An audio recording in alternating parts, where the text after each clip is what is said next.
Lo vi arrodillado en el suelo del salón que yo misma había decorado, con una cajita en la mano y los ojos puestos en otra mujer. En el bolsillo tenía el móvil con un mensaje suyo que había llegado una hora antes.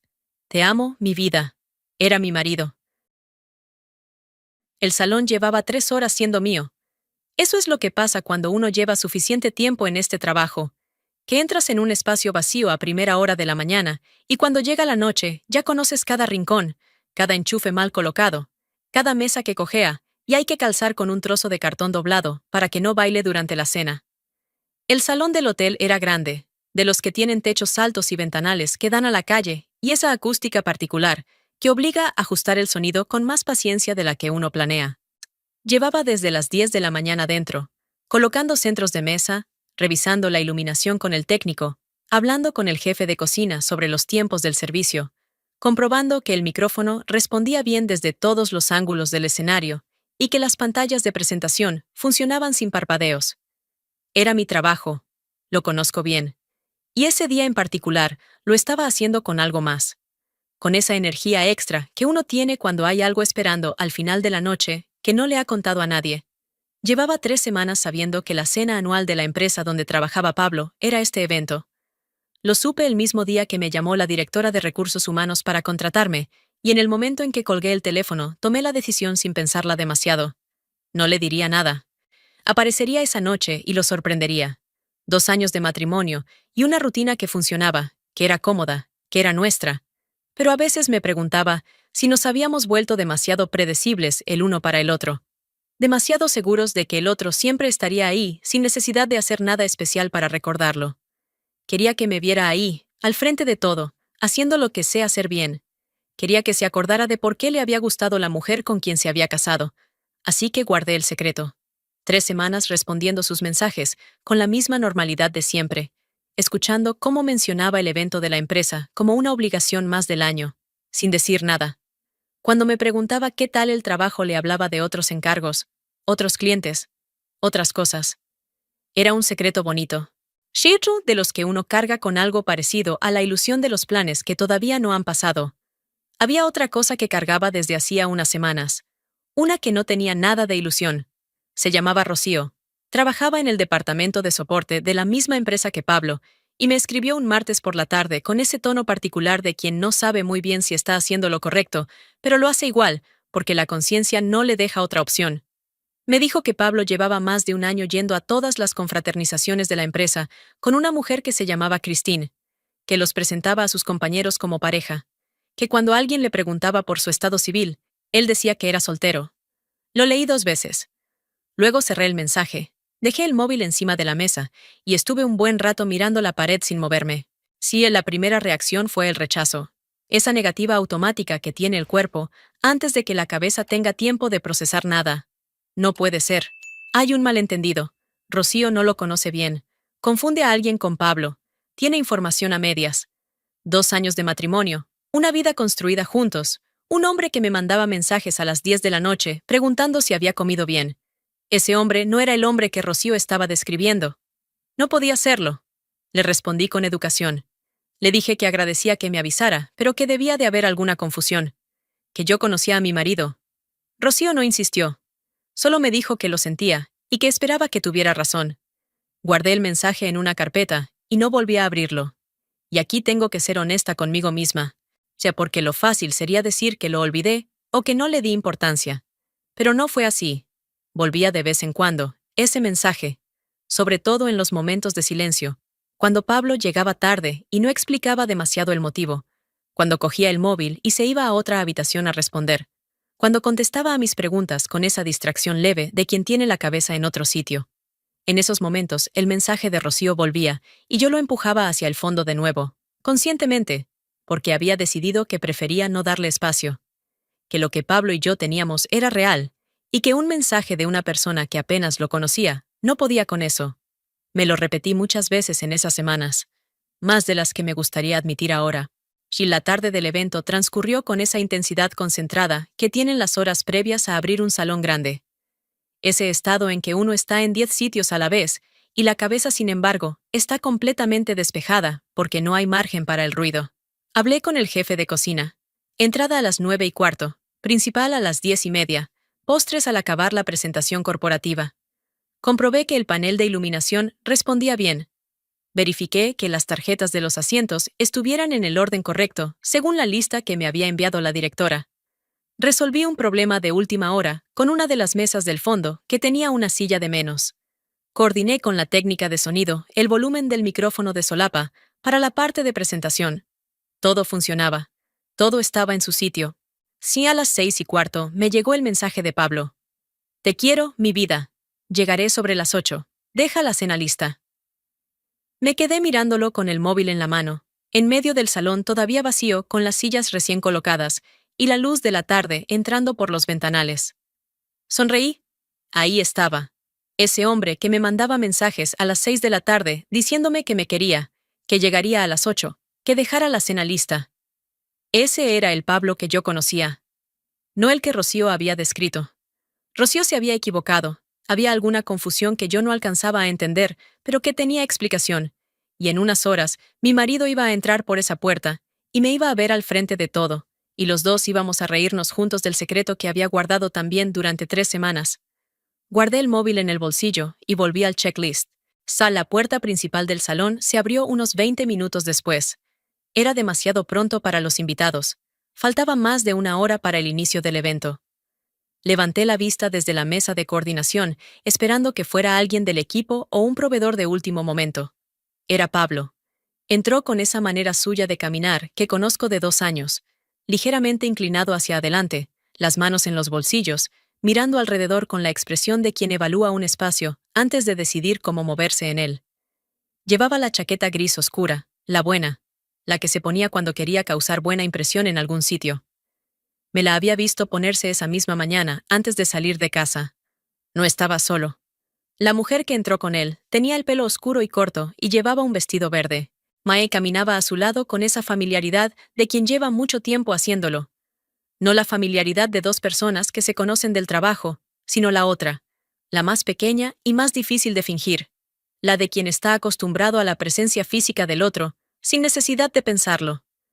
Pablo le dijo algo al oído mientras los dos miraban el salón. Ella se rió. Una risa pequeña, íntima, de las que no van dirigidas a nadie más que a la persona que está al lado. Retrocedí despacio, sin hacer ruido, hasta quedar detrás del panel decorativo alto que habíamos colocado esa mañana junto a la entrada del escenario. Me asomé con cuidado por el lateral. Pablo había metido la mano en el bolsillo interior de la chaqueta. Sacó una cajita pequeña, del tamaño que tienen las cajitas que guardan anillos. Sea lo que pasó en los segundos siguientes, ocurrió con esa lentitud extraña que tienen las cosas que no se pueden deshacer. Pablo dijo algo. La mujer del vestido verde lo miró. Él dobló una rodilla y la apoyó en el suelo. El suelo que yo había supervisado que fregaran esa mañana. El suelo del salón que llevaba 3 horas siendo mío. Y abrió la cajita con la mano extendida hacia ella. Ella se llevó la mano a la boca. Asintió.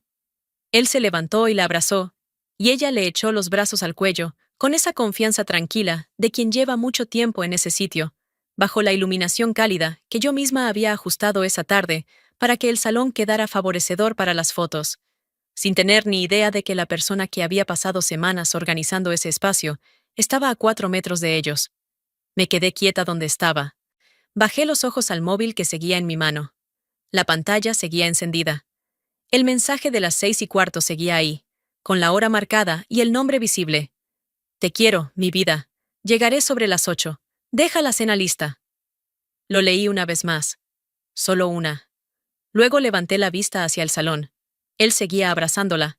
Ella tenía la cara apoyada en su hombro y miraba el anillo con la mano extendida, de la manera en que se mira algo que se acaba de recibir y que todavía no termina de parecer real. Metí el móvil en el bolsillo.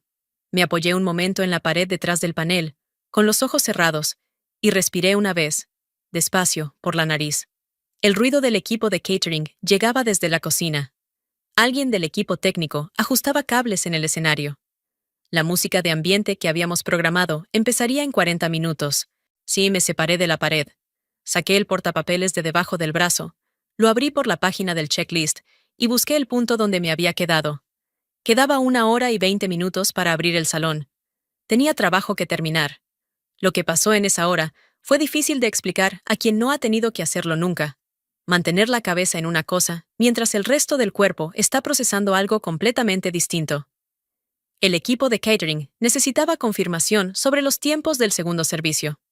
La técnica de sonido tenía una duda sobre la transición entre la música de ambiente y el micrófono de apertura. Uno de los proveedores de flores llegó tarde con un arreglo que faltaba para la mesa de honor, y hubo que reorganizar la decoración de ese lateral en 10 minutos. Resolví todo. Una cosa detrás de otra. No con la misma eficiencia de siempre, con el mismo tono de voz que uso cuando coordino un evento y que no cambia independientemente de lo que esté pasando fuera del trabajo. Porque eso es lo que estaba haciendo, mi trabajo. Y lo iba a hacer bien. Pablo y la mujer del vestido verde, supe después que se llamaba Christine, se habían instalado en el área de entrada con sendas copas de cava que alguien del equipo les había ofrecido al llegar. Los vi 2 veces más mientras terminaba la preparación. En la segunda, Christine estaba mirando el anillo con la luz inclinada, girando la mano despacio. Pablo tenía la mano apoyada en su espalda. No me vieron en ninguna de las 2 ocasiones. Los invitados fueron llegando a partir de las 8 menos cuarto. El salón se fue llenando con ese ruido de las reuniones de empresa, grupos que se forman, conversaciones que se cruzan, el volumen que sube gradualmente. Me moví entre la entrada y el escenario comprobando que todo siguiera según el plan.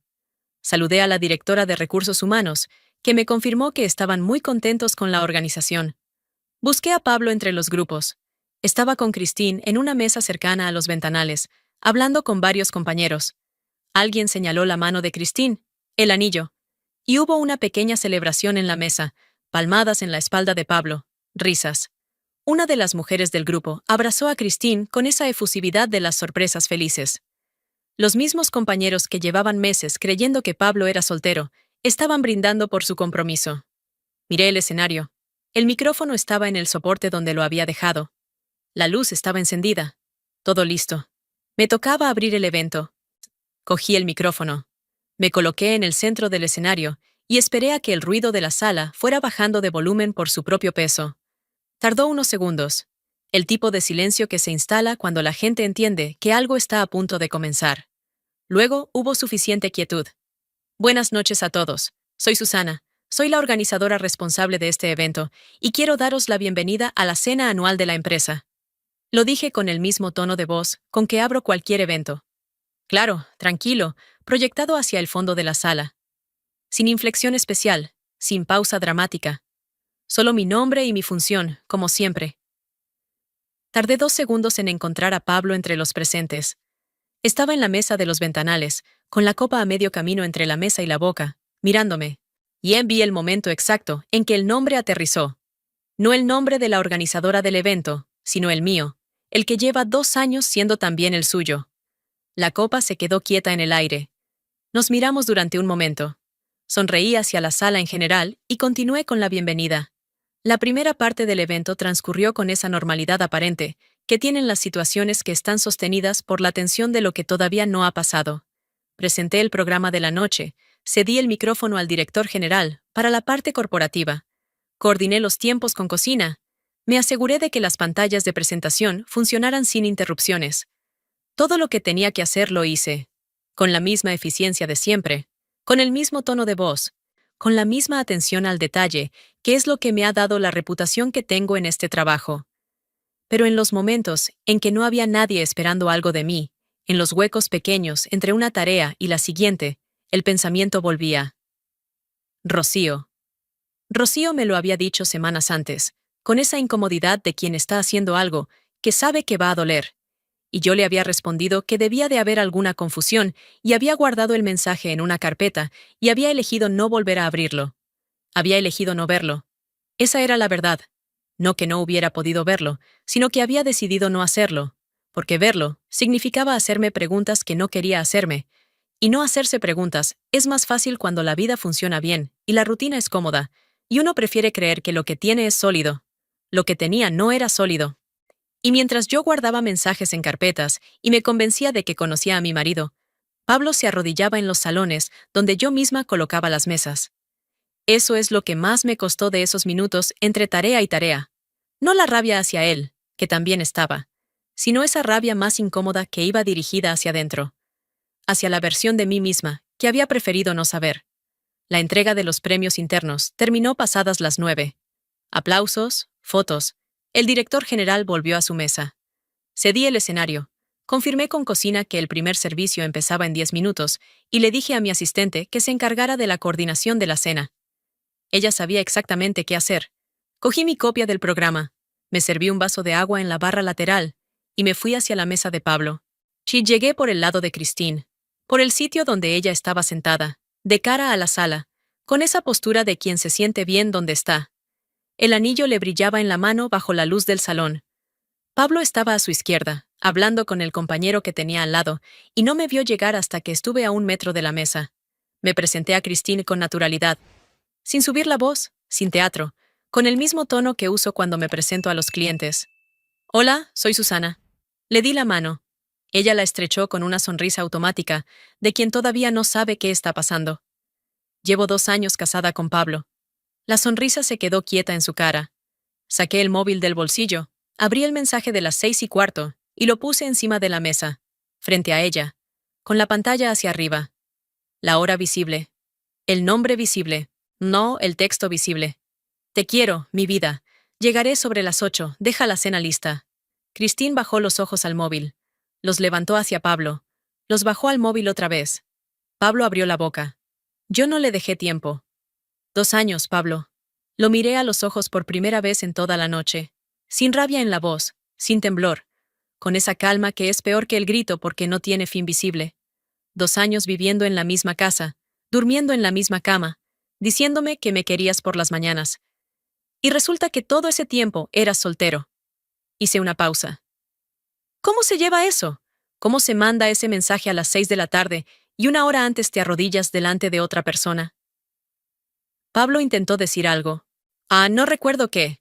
Las palabras no llegaron a formarse del todo, porque la mesa entera estaba en silencio, y él lo sabía, y eso le quitaba el aire de debajo de los argumentos.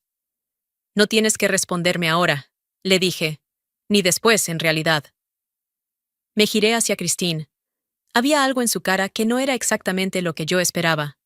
No era la expresión de quien acaba de enterarse de algo, sino la de quien está encajando piezas que ya tenía sueltas. Como si algunas cosas que no habían cerrado del todo estuvieran cerrando ahora de golpe y de la peor manera posible. La miré un momento. Lo siento, le dije. Y lo decía en serio. No como fórmula, sino porque en ese momento lo sentía de verdad. Porque ella también había sido engañada. Porque Pablo nos había mentido a las dos con la misma facilidad y la misma normalidad, y eso era algo que ninguna de las dos había elegido. Christine no respondió. Bajó los ojos al anillo. Se lo miró durante un segundo largo. Ese segundo en que una persona está tomando una decisión que ya sabe que va a tomar, pero que necesita un momento antes de hacerla irreversible. Se lo quitó. Lo dejó encima de la mesa, con un gesto limpio, sin drama, con esa frialdad de quien ha decidido y no va a dar marcha atrás. Cuando habló, lo hizo mirando a Pablo directamente. Dijo que no iba a ser la segunda opción de un hombre que mandaba mensajes de amor a su esposa el mismo día en que le pedía matrimonio a otra. Que si había sido capaz de eso, no quería saber qué más era capaz de hacer. Que si había terminado. Se levantó. Pablo le puso la mano en el brazo. Ella la retiró con un movimiento seco, sin mirarlo, cogió el bolso de la silla y empezó a caminar entre las mesas hacia la salida. Varios compañeros la siguieron con la vista. Nadie dijo nada. Pablo se quedó sentado. A su alrededor estaban los mismos compañeros que llevaban meses creyendo que era soltero, que habían brindado por su compromiso hacía menos de 2 horas, que acababan de escuchar lo que acababan de escuchar y que no tenían ningún gesto disponible para ofrecer. Nadie lo miró directamente, nadie tomó su partido, nadie dijo nada. El silencio alrededor de esa mesa era de los que pesan. Yo recogí el móvil de la mesa, lo metí en el bolsillo y me quedé mirando a Pablo un momento más. Ese momento en que no hay nada más que decir, pero tampoco hay prisa por irse. No es ese momento en que uno deja que el silencio haga lo que las palabras ya no necesitan hacer. Cuídate, Pablo. Me di la vuelta y volví al trabajo. El resto del evento transcurrió sin incidencias. El servicio de la cena salió en los tiempos previstos. La música de después de la cena empezó puntual. Mi asistente gestionó la segunda parte sin ningún problema. Yo me moví entre las mesas haciendo lo que se hace al final de un evento grande. comprobando que todo estuviera bien, resolviendo los últimos flecos, asegurándome de que los tiempos de cierre se cumplieran. A las 12 menos cuarto me acerqué a la directora de Recursos Humanos para hacer el cierre formal. Me dijo que había sido un evento impecable. Organización, tiempos, servicio. Todo perfecto. Le di las gracias. Se afirmamos el acta de entrega del espacio y le entregué la carpeta con la documentación del evento. Cogí mi bolsa del cuartito de coordinación, me puse el abrigo y salí por la entrada lateral del hotel. Pablo estaba en la acera. Llevaba el abrigo puesto y las manos en los bolsillos, y esa expresión de quien ha estado esperando, sin saber muy bien qué esperar. Me miró cuando salí. Abrió la boca para decir algo. No me detuve. Pasé a su lado sin parar. Levanté la mano hacia el taxi que estaba parado en la esquina y abrí la puerta trasera. Me senté. El taxi arrancó. Por el cristal trasero vi a Pablo en la acera, solo, bajo la luz de las farolas del hotel, con el tráfico de la noche pasando a su lado como si nada hubiera cambiado. Pero todo había cambiado. Él solo todavía no sabía cuánto. El primer contrato nuevo llegó 4 días después. Era la directora de Recursos Humanos, la misma que me había contratado para la cena anual. Me llamó un martes por la mañana con ese tono directo de quien no tiene tiempo que perder, y va al grano. Me dijo que había tenido 2 conversaciones con personas de su red después del evento, que ambas buscaban organizadora para proyectos distintos, y que les había dado mi nombre y mi contacto, que si estaba disponible. Le dije que sí. Colgué el teléfono y me quedé un momento mirando la agenda abierta encima de la mesa. Había algo extraño en ese martes. No en el sentido de difícil, sino en el sentido de inesperado, de las cosas que ocurren cuando uno no estaba mirando hacia ese lado. 4 días antes, yo había entrado en un salón pensando que iba a sorprender a mi marido, y había salido de ese mismo salón en un taxi sola. Yo, con el divorcio ya en marcha en la cabeza, aunque todavía no en el papel. Y sin embargo, el trabajo seguía. Los teléfonos seguían sonando. La agenda seguía necesitando ser llenada. Abrí el correo y respondí a los 2 contactos que me había enviado la directora. El proceso de divorcio había empezado antes del evento. Eso es algo que no había contado todavía y que tiene su importancia. Que la noche de la cena no fue el momento en que decidí irme, sino el momento en que ya tenía todo decidido. Cuando Rocío me escribió ese martes y yo guardé el mensaje en una carpeta y elegí no abrirlo, una parte de mí sabía que lo estaba haciendo, porque si lo abría tendría que hacer algo con lo que encontrara dentro. Y durante semanas preferí no hacerlo. Pero el mensaje seguía ahí, y los silencios de Pablo seguían siendo silencios. Y una noche de las últimas, sin un motivo concreto, sin una escena ni una confrontación, simplemente me senté a la mesa de la cocina después de que él se durmiera, y abrí la carpeta y lo leí de nuevo. Y esa vez no lo cerré. Llamé al abogado 2 días después. Una consulta, le dije. Quería entender cómo funcionaba el proceso, qué implicaba, qué tiempos manejaba. El abogado me explicó todo con paciencia. Al final de la conversación, me preguntó si quería que empezáramos con la documentación. Le dije que sí. Así que cuando entré en ese salón con el checklist bajo el brazo y el pinganillo en la oreja, el divorcio ya estaba en marcha. No lo sabía Pablo, no lo sabía nadie, pero estaba en marcha. Antes de seguir, me encantaría saber desde qué ciudad nos están escuchando hoy. Déjenlo en los comentarios, que me gusta saber desde dónde llega cada historia. De Pablo supe lo que supe sin buscarlo, que es como llegan estas cosas cuando uno ha decidido no buscarlas. En la empresa el ambiente cambió de manera irreversible después de esa noche. Los compañeros que llevaban meses creyendo que era soltero, que habían aceptado a Christine como su pareja, que habían brindado por el compromiso en la misma velada en que descubrieron la verdad, ese tipo de personas no olvidan con facilidad. No porque sean rencorosas, sino porque la mentira había sido sostenida durante mucho tiempo y con mucho detalle, y eso deja un pozo que no se disuelve con una disculpa ni con el paso de los días. Pablo no fue despedido. Pero el capital que había construido durante años en ese lugar, la confianza, la imagen, los favores acumulados, desapareció en una noche. Esas cosas no se recuperan fácilmente. A veces no se recuperan. Christine desapareció sin contacto, sin escena, sin mensajes, sin nada. Simplemente dejó de estar. El divorcio se firmó en menos de 2 meses. Sin disputas, sin negociaciones largas. 2 años de matrimonio, un piso de alquiler a nombre de los 2 y poco más. Fue rápido y fue limpio, y cuando salí del despacho del notario con los papeles en la mano, Lo primero que sentí no fue alivio ni tristeza, sino algo más parecido a la claridad. Como cuando la vista se aclara después de haber tenido algo en los ojos durante demasiado tiempo. Pensé en Rocío varias veces en esas semanas. No para llamarla, no para agradecerle nada de manera dramática, sino de esa manera en que uno piensa en los momentos que eligió mal. Que Rocío me había dicho la verdad con toda la incomodidad que tiene decirle la verdad a alguien que no quiere escucharla, y yo le había respondido con educación que debía de haber alguna confusión, y había guardado el mensaje y había seguido adelante como si no hubiera pasado nada.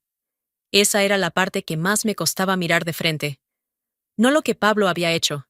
Eso era suyo, era su decisión, era su mentira. Sino lo mío. Los momentos en que algo no cerraba y yo lo empujaba hacia el fondo. Las veces que el mensaje de Rocío volvía y yo lo aplastaba de nuevo.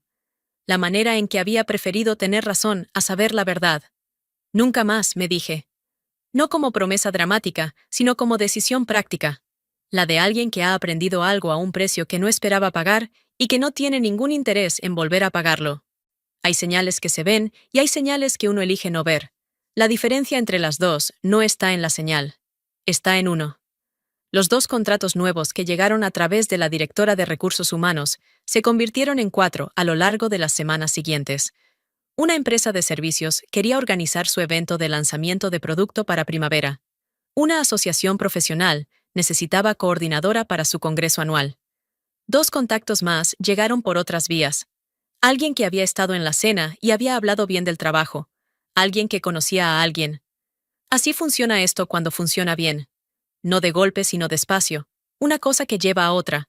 La reputación que se construye evento por evento sin que haya un momento concreto en que uno pueda señalar y decir aquí fue cuando cambió todo. ¿Veis? Simplemente un día uno mira la agenda y está llena de una manera distinta a como estaba antes. La agenda estaba llena. Empecé a pensar en contratar ayuda fija, no solo la asistente para los eventos grandes, sino alguien estable, de confianza, que pudiera llevar la coordinación de proyectos mientras yo me concentraba en los clientes y en la parte creativa. Era un paso que había estado posponiendo durante tiempo, de esos que uno pospone no porque no sean necesarios, sino porque dar ese paso significa aceptar que el negocio ha crecido lo suficiente como para necesitarlo. El negocio había crecido lo suficiente. El siguiente evento grande fue un sábado de febrero. Un salón distinto, en otro barrio de Valencia, con ventanales que daban a un jardín interior en lugar de a la calle. Cliente nuevo, empresa mediana, escena de celebración por los 20 años de la compañía. 80 personas, programa de 3 horas, presentación corporativa con vídeo y entrega de reconocimientos. Llegué a las 9 de la mañana con el equipo. Revisé el espacio, hablé con los proveedores, comprobé el sonido, ajusté la iluminación. Todo lo de siempre. Cada cable en su sitio, cada mesa en su lugar, cada tiempo confirmado con cocina. A las 8 de la noche, cogí el micrófono. Me coloqué en el centro del escenario, esperé a que el ruido de la sala se asentara y miré hacia la sala. 80 personas que no me conocían, que no sabían nada de mí, salvo que era la persona que había organizado esa noche y que en unos segundos iba a darle inicio. Respiré una vez. Buenas noches a todos, soy Susana. Soy la organizadora responsable de este evento y quiero daros la bienvenida. La sala respondió con esa atención de los primeros momentos, cuando todo está todavía por ocurrir. Sonreí. Y empecé a trabajar.